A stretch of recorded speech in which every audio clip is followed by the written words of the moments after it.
మీద ఇంకా అవగాహన కల్పించాల్సిన అవసరం ఉందంటారా? ఎందుకంటే ఇప్పుడు నీటి ఎద్దడికి తట్టుకునేటువంటి పంటలు వేసుకోమని చెప్తున్నామేమో అంటున్నారు.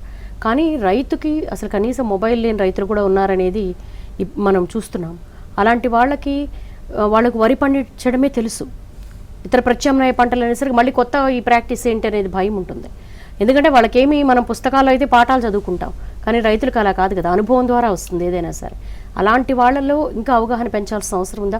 ప్రభుత్వం వైపు నుంచి చేయాల్సిందేంటి? అవునండి, అవగాహన మాత్రం ఖచ్చితంగా పెంచాల్సిన అవసరం ఉందండి. అంటే ఇక్కడ ఒక రివర్స్ ఆస్పెక్ట్ జరుగుతూ ఉందండి. ఇందాక మన డిస్కషన్లో తెలిసిపోయింది ఏంటంటే ఎల్లునో అక్కడ ఇంకా తీవ్రం కాలేదు, కానీ ఇక్కడ ఏమైపోయిందంటే అదిగో పులి ఇదిగో ఇది అన్నట్టుగా లేనిపోని భయాలు సృష్టిస్తూ ఉన్నారు. నేను 2 పర్యాయాలు చూశానండి ఈ సంవత్సరం. ఎండాకాలం తీవ్రత ఉంటే మొత్తం 40 రోజుల వరకు ఎండ ఉంటుంది, అసలు వర్షాలు కూడా రానంతగా భయాందోళనగా గ్రాఫిక్స్ వేసేసి మీడియాలో వదులుతున్నారు. అదేవిధంగా ఎల్నినో గురించి కూడా మాట్లాడుకుంటే అది ఇంకా అయిపోయింది మన పరిస్థితి, ఇంకేం లేదు ఇక దారి అన్నట్టుగా మాట్లాడుతున్న పరిస్థితి ఉన్నది. సో ఖచ్చితంగా ఇన్ఫర్మేషన్ కంటే కూడా మిస్ఇన్ఫర్మేషన్ అయితే చాలా ఎక్కువ ఉంది. సో ఆ మిస్ఇన్ఫర్మేషన్ దూరం చేయడానికి మాత్రం అవేర్నెస్ ఖచ్చితంగా తీసుకోవాలి.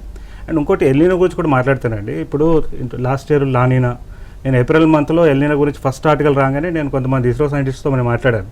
మరి ఏమంటారు బస్ దీని గురించి, మరి వస్తుంది కదా అంటే, సార్ దీని గురించి ఖచ్చితత్వంతో ఇది ఉంటుంది అని చెప్పడానికి లేదు. ఇది ఇప్పుడు ఈ సంవత్సరం రావచ్చు, ఇది నెక్స్ట్ రావచ్చు. అలా ఇది అంచనా మాత్రమే కానీ ఇది కాదు అని చెప్తా ఉన్నారు. అయినప్పటికీ ఒకటి మాత్రం క్లారిటీ ఉందండి, మాన్సూన్ రావాలి. ఇప్పుడు ట్రేడ్ విండ్స్ వస్తుంది. అయితే ఈ సంవత్సరం మనం వర్షాలు ఎందుకు పడలేదు అంటే ఈ ఎల్నినో ప్రభావంతో అది దాని తీవ్రత, దాని యొక్క క్వాంటిటీ అనేది తగ్గిపోయింది. అలా జరుగుతుందని ముందే చెప్తానే ఉన్నారు. సో ఎక్కడో చోట ఏమవుతుందంటే అండి, అవేర్నెస్ అనేది మిస్ఇన్ఫర్మేషన్ ఎక్కువ అవుతుంది, కానీ ఇన్ఫర్మేషన్ సరిగా వెళ్ళట్లేదు. అండ్ ఇందాక మనం మాట్లాడితే ఖచ్చితంగా ఈరోజు మనం ఎన్టీవీని మెచ్చుకోవాల్సిందేనండి. ఎందుకంటే వాటర్ బోర్డులో వారు ఇంత సేవలు చేస్తున్నారా అంటే, పోయిన సంవత్సరం 40,000 ట్యాంకర్లు ఉంటే ఈసారి 120,000 ట్యాంకర్లు ఇచ్చినారంటే ఈ విషయం ఎవరికి తెలియదు కూడా తెలియదు.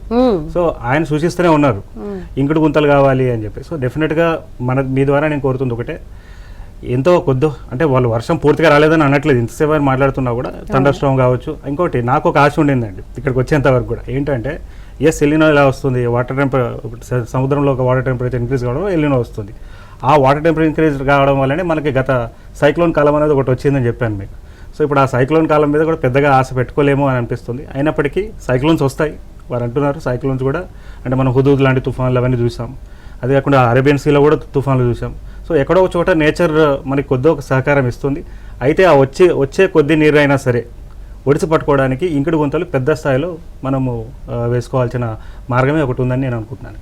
Okay, thank you so much for